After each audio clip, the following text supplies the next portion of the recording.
کوئی بندہ ہم کو ملتا ہے تو وہ یہ دیکھتا ہے کہ انہوں نے 80 سال کی عمر پائی، 90 سال کی عمر، 98 سال کی، ہم تعجب کرتے ہیں، حیرت کرتے ہیں۔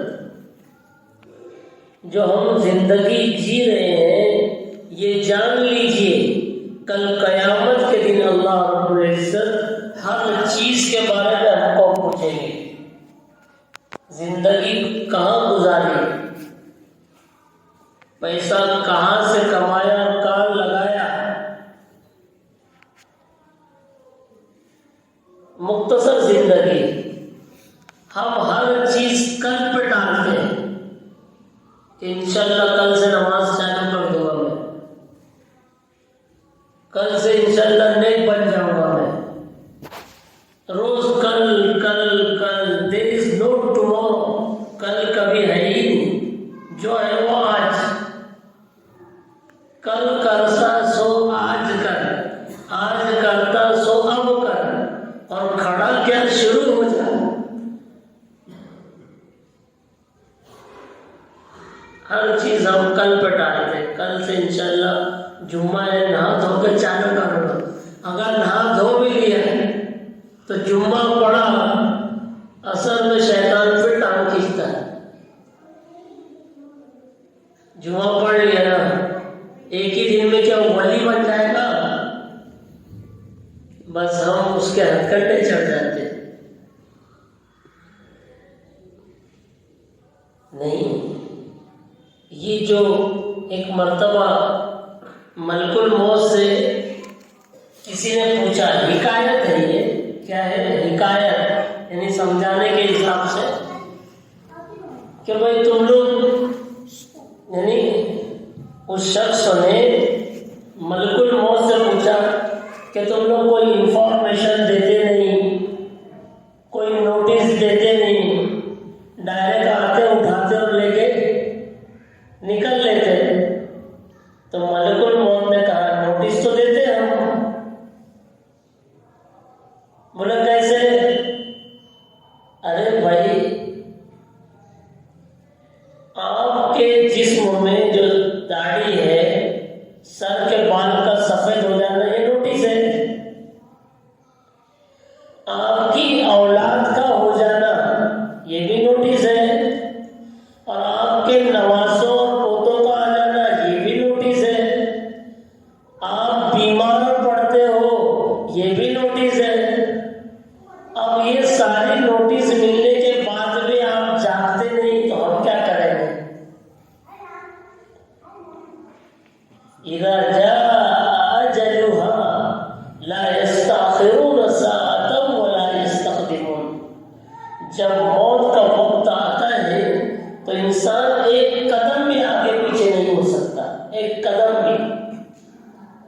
It is at that time، اسی جگہ موت کا فرشتہ آ کر اس کو دبوچ لیتا ہے۔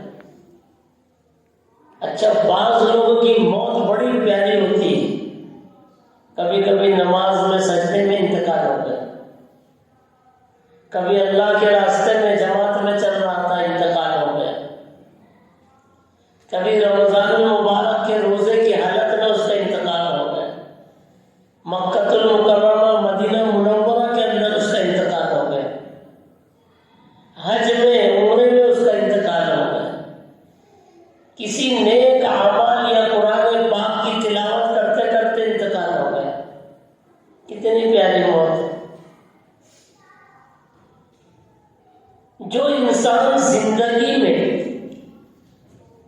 جو عمل کرتے رہے گا اور جس چیز کو فوقیت دے گا اور دن رات اس کے پیچھے لگا رہے گا، موت بھی اکثر اسی حالت میں آتی ہے۔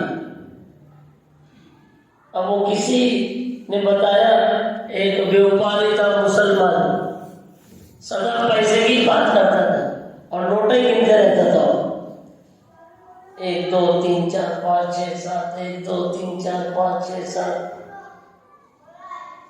اب اس کا آخری وقت ہے، اس کو کلمے کی تلقین کر رہا تھا، وہ 1 2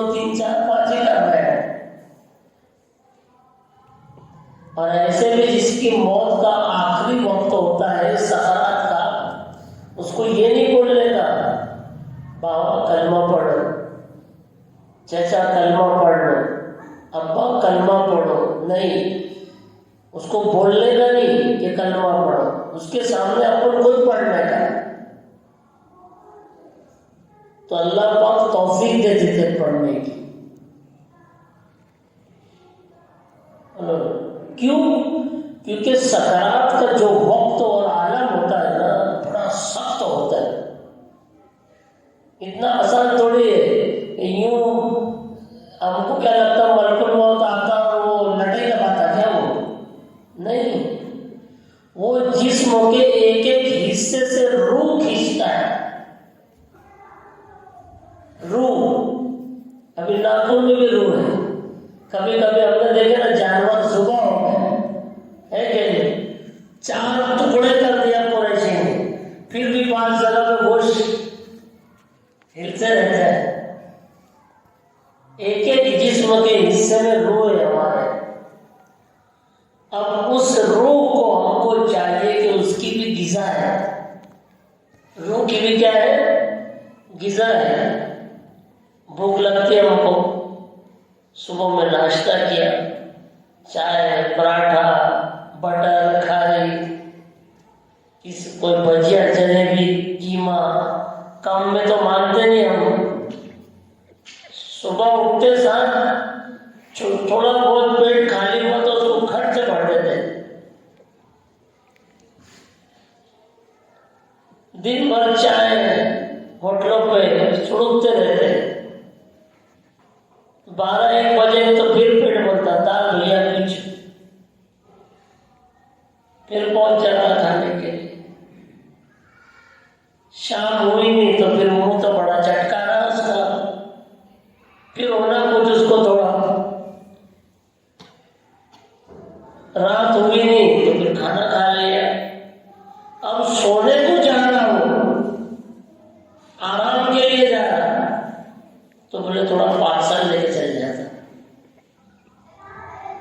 دعا سونے کی پڑے گا نہیں پڑے گا معلوم نہیں، کھانے کی دعا پڑے گا نہیں پڑے گا معلوم نہیں، لیکن پیٹ کیا بولا وہ پڑھ اس کا پورا کر رہا ہے۔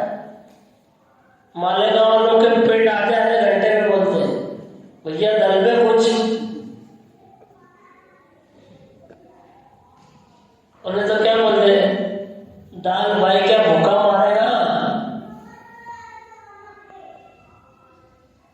دنیا کماتی ہے اور مالیگاؤں والے کھاتے ہیں،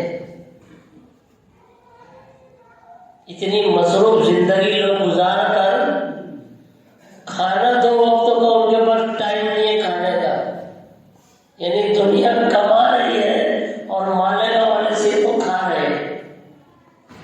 جس طریقے سے ہم ہمارے جسم کو کھانا پہنچا رہے ہیں، میرے محترم بزرگوں، دوستوں، عزیز ساتھیوں، ہماری روح کی بھی غذا ہے، اس روح کو بھی ہم کھانا پہنچائیں۔ اس کا کھانا کیا ہے؟ 5 وقت کی نماز۔ حضور علیہ الصلوۃ والسلام نے فرمایا الصلاۃ قرۃ اعین، نماز میری آنکھوں کی ٹھنڈک ہے۔ فرمایا من ترک الصلاۃ متعمدا فقد کفر، جس نے جان بوجھ کر نماز چھوڑی اس نے کفر کی۔ یہ جو ہم کہلاتے نا،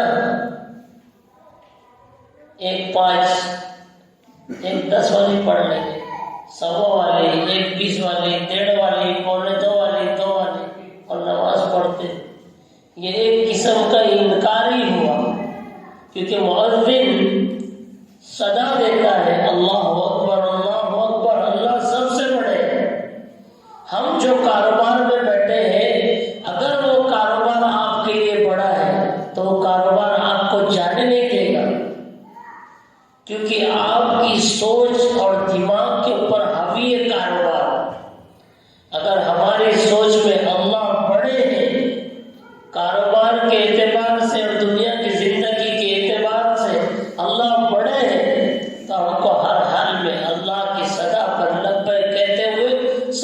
چھوڑ کر فوراً مسجد کی طرف جانا چاہیے. ہمارا ایمان اتنا کمزور ہے کہ مسجد کے بغل میں اور بازو میں اور پڑوس میں اور مسجد کی گلی میں ہمارا گھر ہو کر بھی ہم مسجد میں نہیں جاتے. تھرما میٹر لگا کر ہم چیک کریں گے تو 100 میں سے 2-3% ایمان ہے، بس اس سے زیادہ نہیں ہے.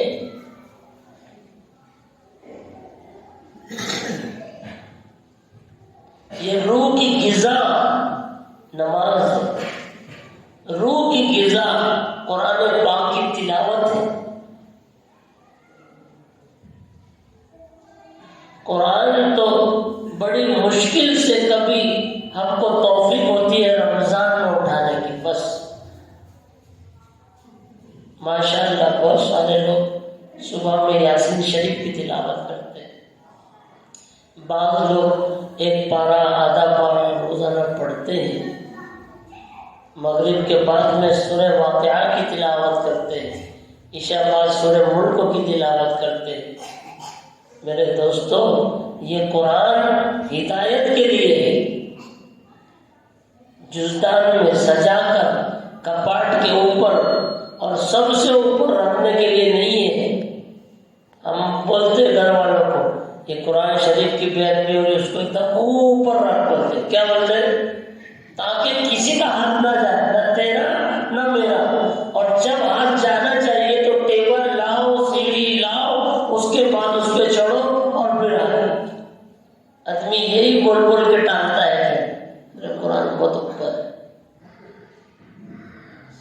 جن کو پڑھنا آتا ان کا یہ حال ہے، اور جن کو نہیں آتا تو وہ یہی بولتے بس میرے کو تو آتا نہیں پڑھنا. موبائل تو ایسا چلا رہا، ایک ویب سائٹ کونے کاپڑے کی برابر نکال رہا. یہاں وہ ہے، وہاں یہ ہے، یہاں ایسا ہے، وہاں وہ ہے، برابر ڈاؤن لوڈ کر رہا اور بول بول کے کر رہا. بولنے سے سب ہوتا ہے. ایسا دبایا، یہ بولا چھوٹو دادا.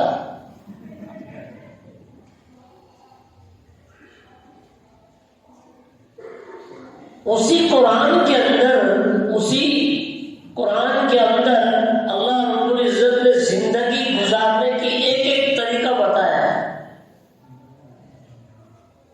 جلوت کی، خلوت کی، تجارت کی، معیشت کی، مباشرت کی، ہر چیز اللہ رب العزت نے اپنے کلام پاک میں ارشاد فرما دی.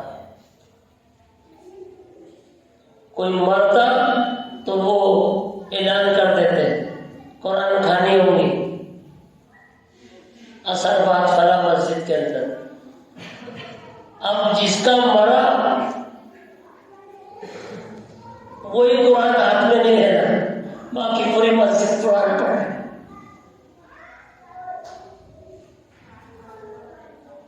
اپنی اولادوں کو مکاتب سے وابستہ کراؤ، مدارس میں ان کو ڈالو. ہمارے پاس کچھ نہیں ہے.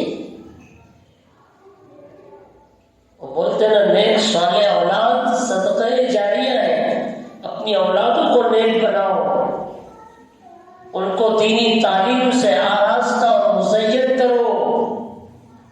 اسکول مدرسوں سے ان کو جوڑو، ان کے پیچھے وقت لگاؤ.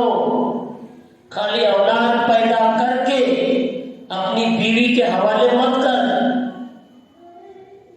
کہ یہ لے تو ہی سنبھال اور تو ہی پال، کیا لگ رہا میرے کو بول. نہ، کل محشر میں لاکھ آپ نیک ہوں گے، یہ اولاد گریبان پکڑ لیں گے، گھر چھٹی پکڑ لیں گے، ہماری جنت میں جانے نہیں دیں گے. آپ سے آپ کے اہل خانہ کے بارے میں اللہ پوچھیں گے. اہل خانہ بولے تو بیوی، بچے، بھائی بہن، یہ سب اہل خانہ میں آتے ہیں. سب کے بارے میں پوچھا جائے گا آپ سے. صبح اٹھے، ٹھاٹ باٹ سے نہائے دھوئے، کپڑے پہنے، پوری گلی کی خیریت کرتے جا رہے ہیں. مما صاحب کیا کھانا، کیا ماما، کیا چچا، آؤ چائے پیو.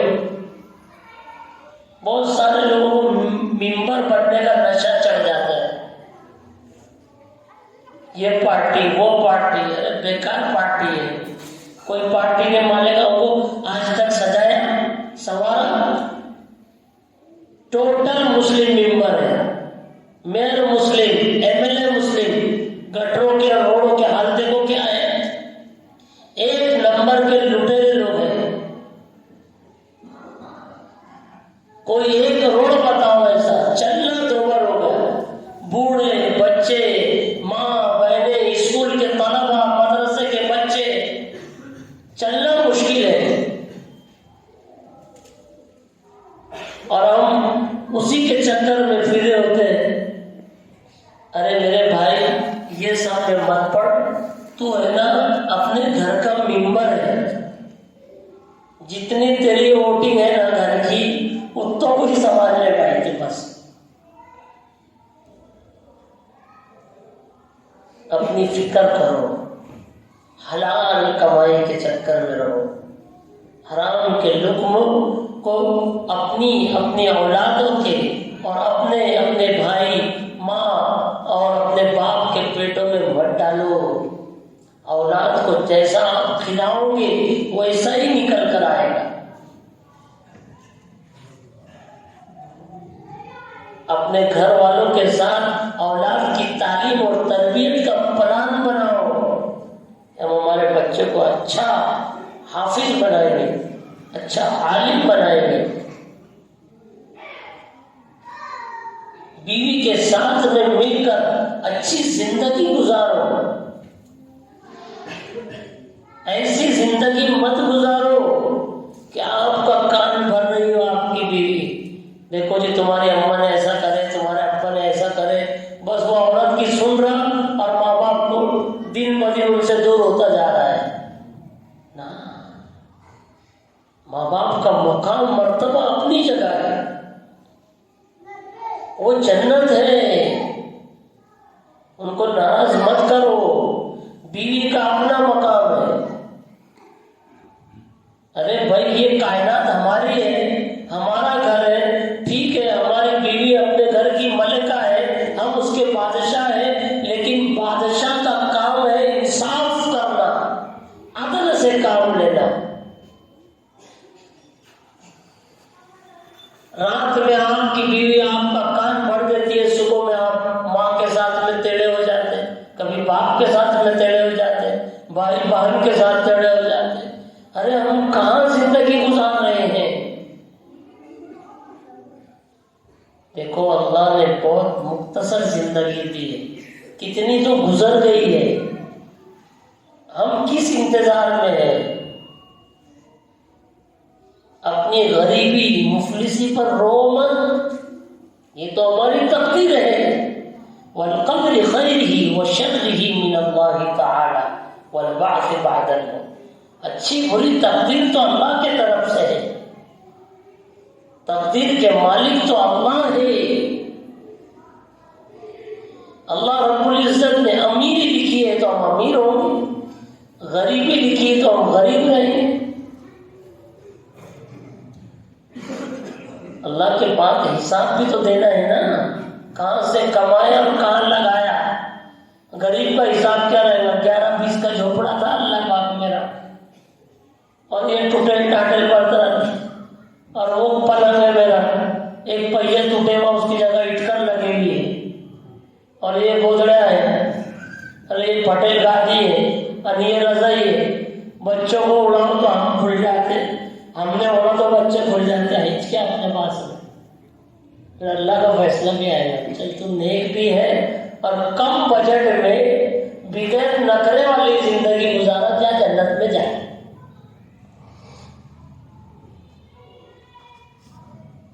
حریص بن کے مت زندگی گزارو، نیکی کے حریص بنو. نیکی کہاں سے ملتی؟ اللہ کے ہو جاؤ، تقوی اختیار کرو. تقوی ہر وہ کام جس کو اللہ اور اس کے رسول نے منع کیا اس کام سے رک جانا اور اس کام کے کرنے میں ڈرنا، اس کو کہتے ہیں تقوی. یا ایھا الذین آمنوا اتقوا اللہ، تقوی اختیار کرو اے ایمان والو. کونوا مع الصادقین، سچوں کے ساتھ ہو جاؤ. ابھی ہمارے گاؤں کے اندر دنیا بھر کے اندر الگ الگ دماغ لوگوں نے، موبائل پر دین مت سیکھو، بات سمجھ رہے؟ موبائل پر دین مت سیکھو۔ مدرسے میں جو بچے پڑھتے نا 9-10 سال پڑھتے، اس کے بعد ان کے آگے لگتا عالم صاحب، پھر اور 2 سال پڑھتے تو لگتا مفتی صاحب۔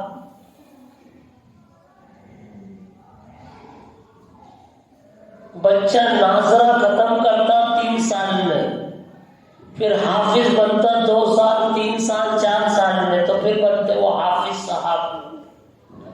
اور ہم موبائل کھول رہے، یہ بیان اچھا لگ رہا سن لی، اب وہ کس کا ہے معلوم۔ ہمارے گاؤں میں لوگ الٹے سیدھے بیان دے رہے، الٹے سیدھے بیانات کر رہے، اور منہ سے ایسا جملہ بول دے رہے جس کی وجہ سے وہ کافر ہو جا رہے، اور پھر ایمان کی تجدید کر رہے، یعنی ایمان کو دھو دھا کے واپس ایماندار بن رہے ہو۔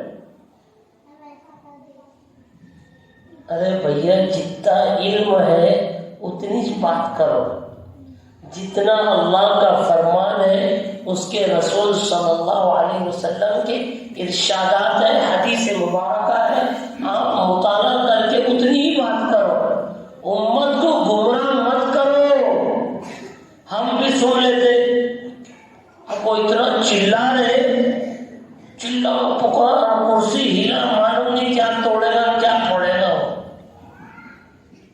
اچھا، کم بجٹ میں مانتے بھی نہیں ہو، بنڈل رکھو تو آتے، اب بنڈل رکھے تو بول کے آتے کرسی توڑ ڈالو۔ اب وہ کرسی توڑنے کے چکر میں امام ادھر جا رہا، وہ کدھر جا رہا، کبھی کبھی تو کرسی سمیت اسٹیج کے نیچے آ جا رہا۔ ارے ذرا کنٹرول بھائی، بھی کنٹرول کرو بھائی، یہ امت کو ایسے ویسے الفاظ سے گمراہ مت کرو۔ اللہ اللہ ہے، اپنی ذات میں صفات میں وحدہ لا شریک لہ ہے، اس کا کوئی ثانی نہیں، اس کا کوئی ساجی نہیں، اس کا کوئی پارٹنر نہیں، اس کو کسی کی ضرورت اور حاجت نہیں، وہ ہمیشہ سے ہے، ہمیشہ رہے گا، تنہا ہے، اللہ اللہ ہے۔ اب بیانات کے اندر دنیا کے پیر مرید مرشد اور اولیاء کرام کا درجہ اتنا بڑا کر ڈائریکٹ اللہ کے درجے میں کھڑے کرتے تھے، نعوذ باللہ من ذالک، استغفر اللہ۔ ایمان تو چلا جائے گا نا۔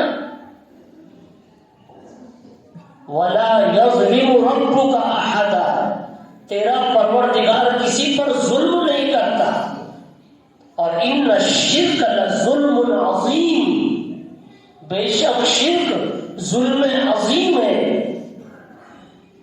نو ایکسکیوز، معافی نہیں ہے اس کی، یہ بات دماغ میں رکھنا۔ اللہ کبھی پسند نہیں کر سکتے، نہ کرتے ہیں کہ کوئی بندہ اللہ کے ساتھ کسی کو لفظ میں، بول میں یا کسی بھی طریقے سے اللہ کے ساتھ کسی کو شریک کرے، کسی کو نہیں۔ اور ہم بھی بھیا ہمارے پاس کچھ ہے نہیں، لیکن اللہ کے ساتھ میں کسی کو شریک نہیں کروں گا، توبہ استغفر اللہ۔ اور اللہ کے محبوب صلی اللہ علیہ وسلم اللہ کے سب سے لاڈلے اور محبوب اور پیارے نبی ہے، اور رسول ہے، اور بشر ہے، نبی ہے، رسول ہے، بشر ہے۔ اب ہم حضور کو اللہ کے درجے میں نہیں پہنچا سکتے۔ لا الہ الا اللہ، نہیں ہے کوئی معبود سوائے اللہ کے، محمد رسول اللہ صلی اللہ علیہ وسلم، حضرت محمد صلی اللہ علیہ وسلم اللہ کے رسول ہیں۔ سمجھ رہے بات کو؟ اس لیے کسی کے بھی بیانات کو ہم یوٹیوب پر، فیس بک پر سنیں گے نہیں۔ اگر آپ کو کسی کا بیان سننا ہے تو مولانا صاحب سے، مفتی صاحب سے، عالم صاحب سے پوچھو کہ یہ جو عالم صاحب ہے یہ جو مفتی صاحب ہے کیا میں ان کا بیان سن سکتا ہوں؟ کہیں ایسا تو نہیں؟